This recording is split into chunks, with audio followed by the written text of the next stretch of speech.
It's this world. This is also like an alternative reality.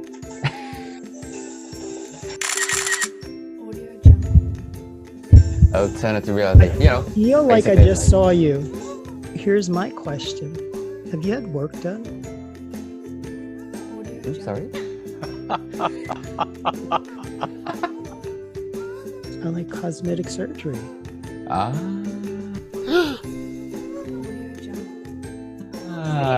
Cosmetic. Yeah. Yes, I'm Korean. Yes, you know, I know. I can say shit about plastic surgery. Yeah. I never did it. I've never done it.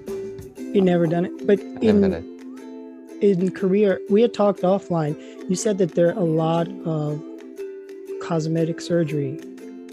Yes, it's a huge industry. Like all over the country visit Korea for the cheap plastic surgery. And we actually have a town specifically for plastic surgery. Wow. Yeah, we Really? actually have it. Yeah. True. So why did you not participate? I read a story where someone, as soon as they turn 17, they just do their lips or do something. Just they want to look like somebody else. Goal! And yes, it is true. Loads of my friends, all my friends saw with, you know, how can I say in English? You know, this one, like you can make the eye bigger. The eyelid lift? Yeah, that one. That is like a super woke. Yeah. I want to see better. They often start with that. And if they go further, you started to use loads of Botox in their faces, even though they're in 20s. And sometimes they have a skin removal. Sometimes they just shove their chin a little bit. What is the name of the town that you can get the town dedicated to plastic surgery? You don't have a specific name, but you know the word called Gangnam, yeah? Yeah. From Gangnam Style. That place is known for that. Gangnam Style. Yes. Yeah, so that place is known for like loads of party people and plastic surgery. Oh, it's like Hollywood.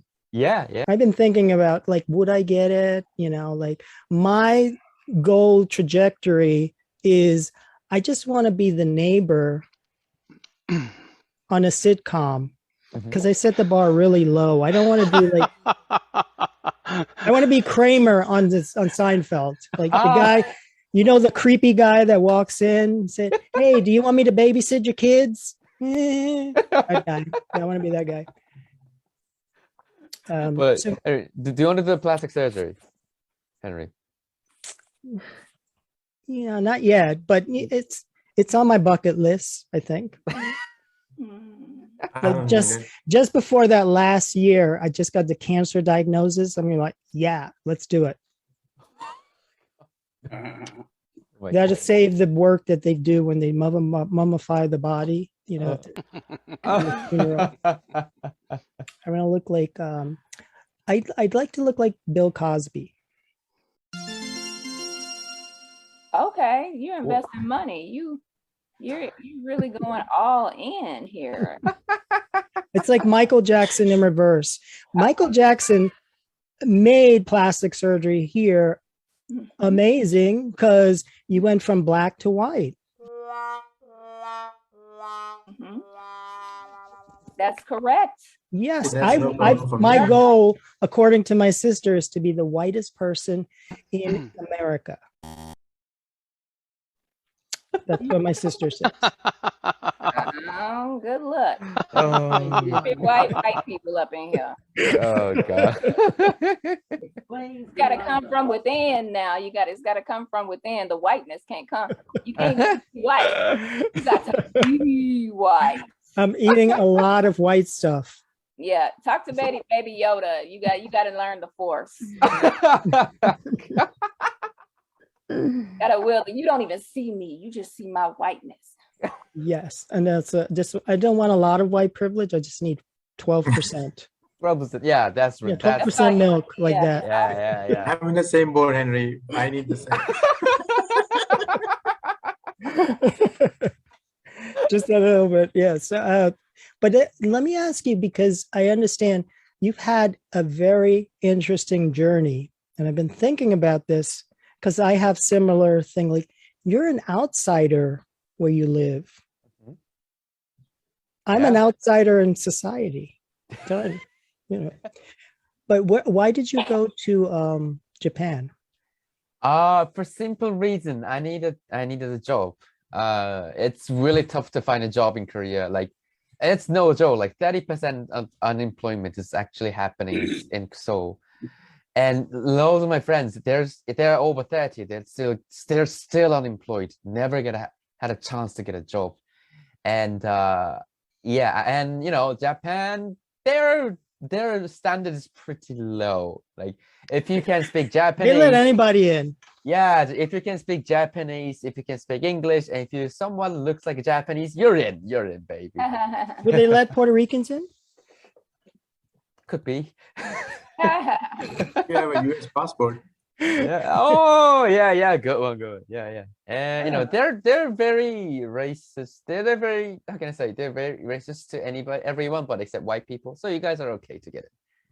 You told me that the Japanese people are very like the white people here, where they feel guilty for being Japanese. Yeah. Yes. Very true. Somehow, like, I mean, I heard, even I was in Japanese high school when I was a kid. And they always teach us, the teachers always teach us that just like be humble to every situations. When you just bump into each other, don't get mad, just say sorry. And that's when that goes way too far. So like they just apologize to everything. They just like go low. Like for example, let's say I told one girl that I like your hairstyle. People say like, oh, thank you. Because thank you. Like that's the normal thing. That's agreed. But if you say that in Japan, they say, no, my hair is way too dark. My hair is too curvy. Why, comment? I say that all the time. My hair is it's very dark. I need a wig. But that's interesting. So, but are you open to dating other people other than Korean? I am open to anyone. Yes, I don't think nationality or race or color. Yeah, anyone. Anyone has tits. And Anyone has sexually, tits. I can anyone? okay. Are you what's they call it when you're Anyone had tits. horny? It's called horny. Are you super horny? Yeah. Are you going international? Oh yeah, we're going international. Yeah, baby. Oh, you go international. Okay. Yeah, let's go, baby. Oh, Like, What is your ideal type? ideal type? Ideal type. My current girlfriend, let's just say. Oh, great, man. Said she should just feed you. That's it. Yeah, oh, yeah. What did she look like? Mia Khalifa? Well, she's like Asian Mia Khalifa. Yeah. Oh yeah, but like she's just a very normal person, very decent. Like, Where did you meet her? Using Tinder. Tinder? Yeah, No, I mean yeah. what city? What city did you meet her? In Tokyo? In Tokyo. Oh, so this is recent. Yeah, it's been like 2 years. 2 years. Oh. Yeah, since after I moved to Japan and after a couple of months, boom. I mean, like before I met her, I was literally didn't have sex for like 6 years. So I was technically Oh, I'm so sorry. That was tough, bro. That was tough. But that's how I learned English, you know. I need to watch porn every day. Oh, just yeah, good porn is good for that. Yeah, I think good the for porn you. is so different in America as it is when I watch Asian porn for research. Yeah, I believe that. But there's a different style. Like I think America is very aggressive. Oh yeah. Yeah, spit on me. Something like that. I know. I wrote that line in my script. My porn script. I mean, like, I'm really like curious about Americans. Like, are you guys always like really that energetic? You know, like, it's just never. You're talking to a very special American because I have very low energy. Yeah. I tend to fall asleep in a conversation. I've actually do this move where like I used to run a comedy show and comedians, I would talk to them and then after 30 seconds, I would just start wandering away. And people ask, what's wrong with Henry? Why does he just walk away? In my head, I thought we were done with the conversation. Like I thought they can read my thoughts. Oh, it's done. We're done. It's called awkward. Yeah. Oh, but here's what I did learn. I learned that I'm tougher than I thought. Like the first month, I would go out and I would be like, oh my God, I got to do this protocol. I got to wear 2 masks. And by the 3rd month, I was like, fuck COVID. You just fucking me. I'm fuck. But I still did all the protocol because I'm a good boy. But I was also, I feel like I didn't know I was strong. Like I thought if I lost this arm and it fell off, I'd be like, I'll just take a stick and just stick it back on. It'll be fine. It will be fine. I just felt like everything, not like Superman, closer to Batman or Iron Man. My heart is broken, but I can still use technology. You can rebuild him. Yeah. We should use technology. Yeah, and you can become like the Admiral Captain Hook and awesome movie. Awesome movie. I like it. I like it sticking out like a dildo, like that. Yeah. Just for professional reasons. Professional. Yeah. This is the International Comedy Rec Show. Now we're going to start the show. Let's start with the first topic. Are you on Twitter? There's a possibility you are not, because so many conservatives have looked at the anti-conservative bias that Twitter has exhibited. Do you want an edit button? And then he attached yes or no, his own little survey. Do you feel like this is a place where free speech is stifled? And it was a 70-30, 70% of people who answered his polls. And turns out shortly after that, he went and bought the largest stake in Twitter. He owns 9, but he's been a patriot. Don't you? I mean, he owns this electric car company. All the left should love him, and they don't, because he's actually producing something that they're in favor of, these electric cars to get us away from oil and gas independence. It's very disturbing for me to listen to anything from Fox News. Like my brain just explodes in 5 different ways. Twitter is known for the censorship. Yeah, they're kind of known for censorship, but in order to make the, how can I say it, not going violence, you know, they don't want any hate speech. That's why they keep censoring some contents or like hashtag or something. But but when the Elon Musk bought the stock of the Twitter, we all thought that he's doing it for fun. He's not going to do anything serious. But turns out he wants to do something really serious and try to change some functions, for example, the edit one and less censorship. And if things goes wrong, it will be like Donald Trump version 2.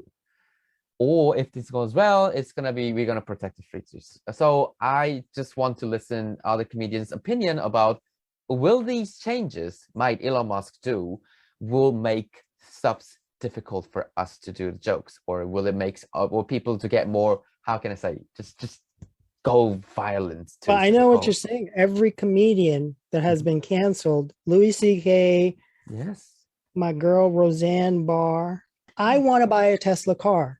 I can't afford a Tesla car.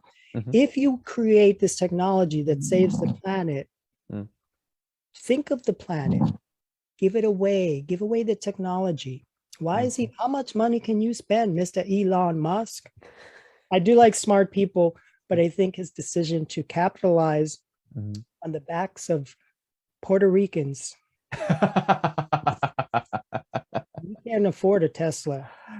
Yeah, who would? I mean, we're comedians, we're poor as shit, man. Yeah, let's turn it to the panel now. All right, yes. The idea of censoring people is, I would say, I was victim of it.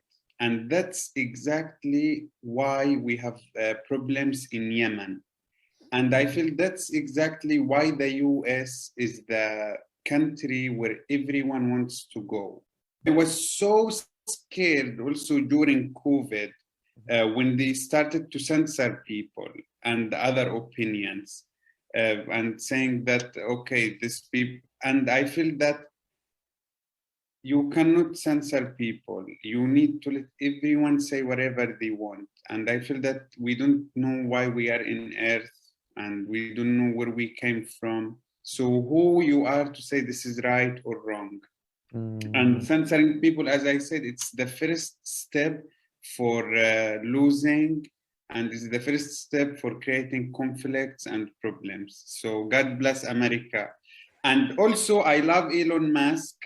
I love Elon Musk so much. I support him. I think he's very productive human. We are lucky to have a mind like Elon Musk in our species.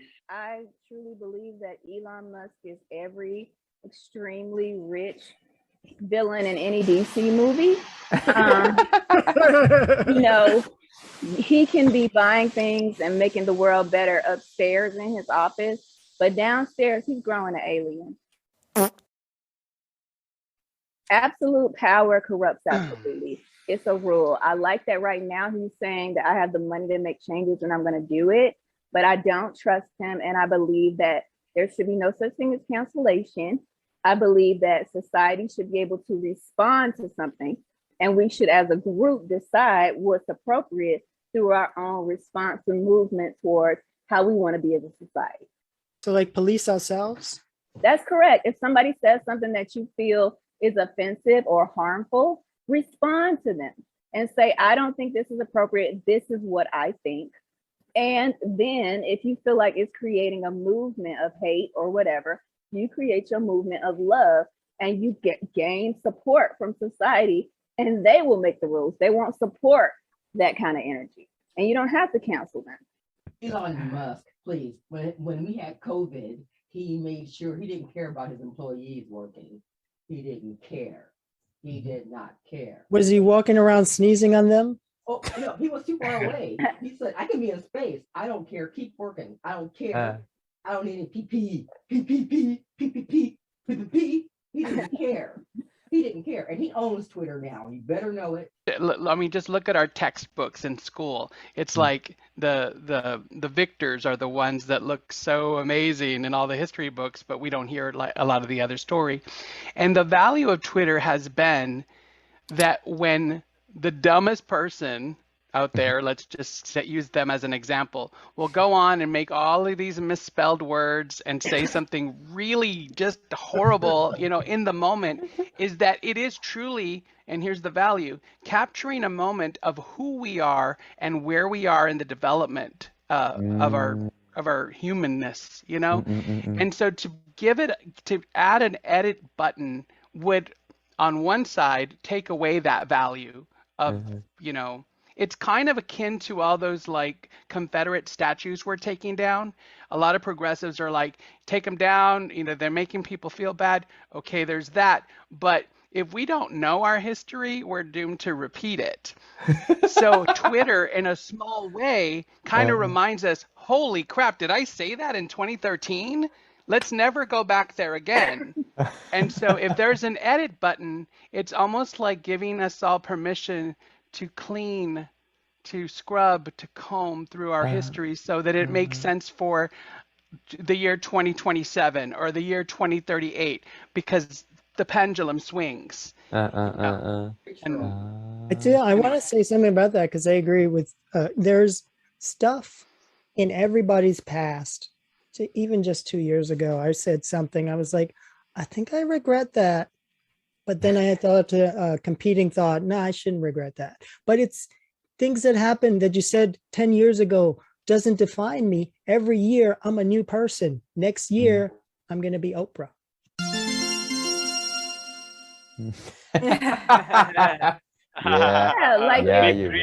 Big dreams indeed. But you know, I want to agree with Jade regarding editing tweets, because you know, by editing you're just changing the whole narrative of the person dating it. Basically, you're just gaslighting social media, and you shouldn't. Okay, as far as I know, Jake Gyllenhaal is the only one who should gaslight. All right. And if you have that edit option on Twitter, you're just competing with Jake Gyllenhaal, and you wouldn't want Taylor Swift to write a 10-minute song on you, would you? Yeah, I think that, you know, I believe that the edit button should not be used. You have to be who you are and say what you mean, and it should sit there. Now, I also believe if somebody's written something way in the past and you look at their life right now and it doesn't reflect that, it needs to be disregarded. But if somebody, like, let's say a guy is posting something really misogynistic, but he teaches a girl's ballet class. Okay, he just posted that yesterday. We may need to have a conversation about where his mindset is today and the appropriateness of him having that position. But I do believe in the past, you can look at what they're doing now. And if they're doing the right thing now, let's just let it go. I think what complicates it further for all of us is that we might say something in 2013 that is funny for our comedy sets as comedians at that time, and then the world changes, and all of a sudden, not only do we change as people and society has matured as you know as a society, but it's like a double whammy. It's like you were trying to do your job by reflecting, you know, society in your comedy set. You were just doing your job telling a joke, but then through the lens of regular society, you're the worst person in the world in the year 2013. And it's hard to explain to people that was in the context of a stand-up comedy set that I was working on at the time. I mean, because of this thing, I actually I checked my old Twitter account, and yo, that was a nightmare. Like, seriously, believe me, I was the stupidest kid in the entire world and thought I was smart. And those jokes are not funny at all. Oh, fucking kid in the entire world and thought I was smart. And those jokes are not funny at all. Oh, fucking I have opinions because Americans always talk about the freedom of speech. So you wonder if our freedom of speech is taken away if the Elon Musk by the Twitter. But now most of Japanese talk about how to ban or how to control the misogynist or sexist comments or accusations to talents. You know, even TV talents or even comedians or even TV talents can't tell any political opinions. If we even athletes, so like Naomi Osaka talks about the politics of the society, or even social issues. Social issues are not always politics, right? But even sexism or gender equality. For example, once I talk about these issues, a lot of men accuse me like, don't talk about politics. You are a comedian. Shut the fuck up. So what, they do that? Yeah. They use the F word? What? They use the F word? Yes, feminism. You are F. You are the F. Yay, feminism, new F word. Mother F, So feminism is the biggest F word of our generation. Sorry. Final thought is this. I should have bought Twitter stocks. Should have bought. Right. Oh my God, yes. Though I had $1,000 sitting in my Robinhood account, and I did not buy Twitter. I bought a medical company because I said we're going to be in the pandemic for 20 years. Well, things will get better, Henry. Things will get worse, Henry. I'm hoping. No, I'm not hoping. I'm hoping. Got there. Personally, I think Elon Musk has a plan to sell Donald Trump's first Twitter on NFT. Oh, brilliant. To be woke is to be born again, to see the world anew and feel a need to awaken others to the truth. The phenomenon of wokeness has its origins both in Marxism and even more so in postmodernism. Marxists thought people had a false consciousness, which meant they couldn't see how terrible capitalism was and how it was keeping them down. Their consciousness needed to be raised so that they could see the truth as the Marxists saw it. But then in the 1960s, postmodernism arose. This theory brought to light a new reality. The postmodernists saw Marxism as just another fabricated narrative. Everything we think we know is actually a construct of power. They believed all knowledge was created and corrupted by power. Powerful forces in society decided what was and wasn't true. Then the way people spoke to each other in their everyday lives upheld the knowledge that propped up those in control. The postmodernists called this way of talking about things dominant discourses, and believed these discourses only helped those at the top. I haven't fully grasped the concept of woke. But like, let's just say, as the video said, the woke is like, you're the one who knows the answer, you must follow it, that sort of thing. When it's compared to Marxism, which I don't know what it means, Marxism, but I think Marxism, the theory from what I got from the video is if you are, if you know something is going on, there's a fire going on over there, it is my responsibility to tell everyone the place is on fire, wake up. That's what I get every Sunday when people, the Jehovah's Witness, they knock on my door and they're like telling me, hey, have Jesus in your life? I'm like, please don't come. I think you're mixing up the religions. I'm the digital generation, the Gen Z, and I'm super woke. As you can see, I have 2 headphones, I have glasses. I'm super woke. Okay? Super woke. But the only woke I believe is to be woke when you're not asleep. That's the only woke I know. Like you can see me right now, woke at 3 a.m. That's my life. but seriously, on a serious note, being woke to me is like being updated with that thing. I don't think like people have this not so fair idea that being woke is always something liberating or something that's pushing forward or something. But being woke is in a way trying to keep up with the trends. I think that's a substitute word for being updated. I think that's a substitute word, but people do take it out of context, just like how people, I mean, that's why words, like people take words out of context. I mean, what are words? We just made them up, right? It depends on what we give them meaning. I think the word woke also created by the young people like Gen Z and millennials and stuff, and we don't have many experience about the patterns and stuff, so that's why, like, for us it's very like trendy, so very new, and so that's why we're into it. But for people like a little bit older than us, they say like, we did it, it's not worth it, and they just sort of like, I'm done with this, and started like moaning about the young kids, and we're like, why are you guys talking like this? And they started to fight each other. Maybe that's the reason why these things kind of escalated more than necessary.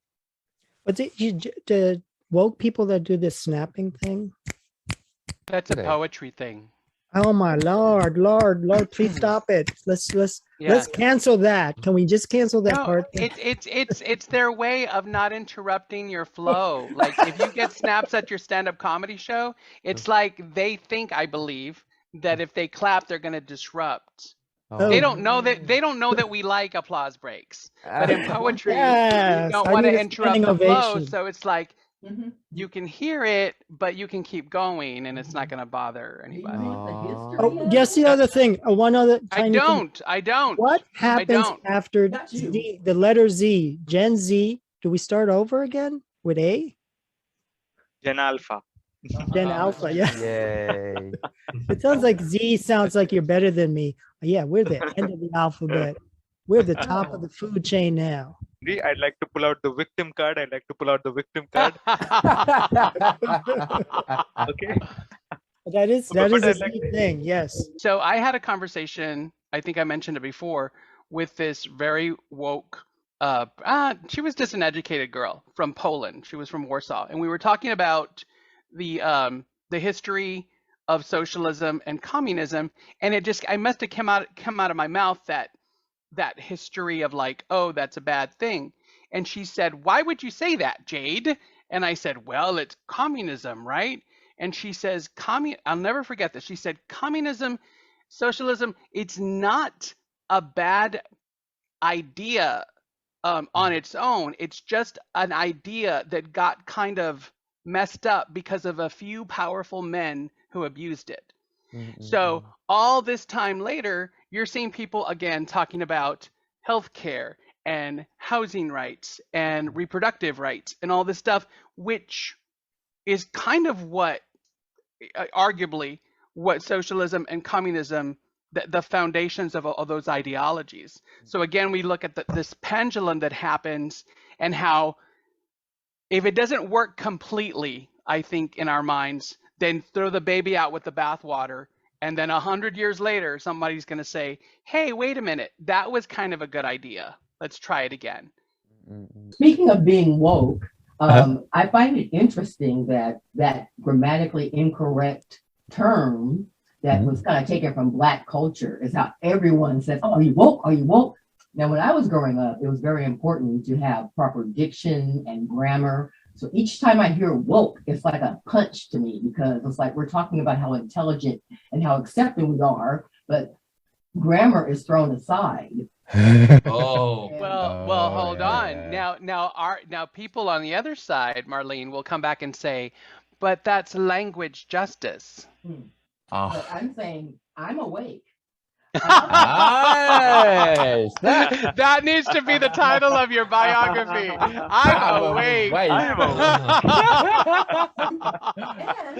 So Korea is very sexist country. Like our women's rights is really, really low. So loads of feminists, loads of people started to like, let's lift the rights of the female. So that is why we have a thing called female quota, which means that companies should hire at least some percentage of a female staff, which is good. But because of that, I'm the very, very basic Korean guy. So I sometimes feel that my chances are getting, like, I'm losing some chances here. Like, so maybe if we have a same degree or same college or anything, but because of that, I lost the chance. And that also feels kind of bad. I feel kind of bad about it, but I know that I need to support this thing, because, I also recognize that female rights really, really low. I think I'm the one who support that, but at the same time, I lose my chances. I don't, I might didn't get this opportunity, which is also very sad. So sometimes I don't know what to do. I'm really like completely.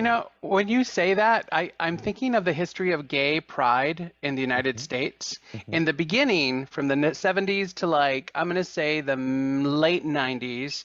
I wasn't there for that whole thing. I just know about it. To be on the pride stage as an entertainer, all you had to do was be gay. You could not even know how to play the guitar. You could sing off pitch. We got you, girl. Gay pride. Yay, we got you. We got you.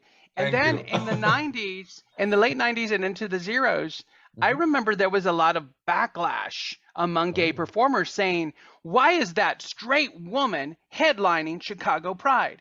Why is that straight man over at Hotlanta? He's straight. He should not be on that stage. And that was the maturing of the gay pride stage. I can just speak from my perspective because I was there for that, where people started going, at some point we need good people up there, and if the good people are not gay, well, we need people who might be a little bit more famous, might be a little more skilled. And that was the diversification and the maturing of the gay pride stage in America, at least from my perspective. But I remember the fight of we're gay, we should be able to get on stage. And for a while that worked, but then it didn't. Until we started to see. I have a Republican cousin who, I don't know how it happened, big Trump supporter, but he really believes that, because we talk about Latino issues a lot, that it should be the qualities that you bring. Those are the people that should rise up to the top. And I'm like, no, I think we need a little help because of the society structure that says this group stays here, doesn't go here, doesn't go here, doesn't go there. So it kind of needs a little bit of a fairness. I'm on both sides with Hegan, where he's talking about I do feel, okay, when it's somebody else's turn, I'm going to take a step back. But if there is an opportunity that Netflix only wants to hire Puerto Rican bald men to take over all the white jobs, why not? And then the next 5 minutes, I'll let Clara.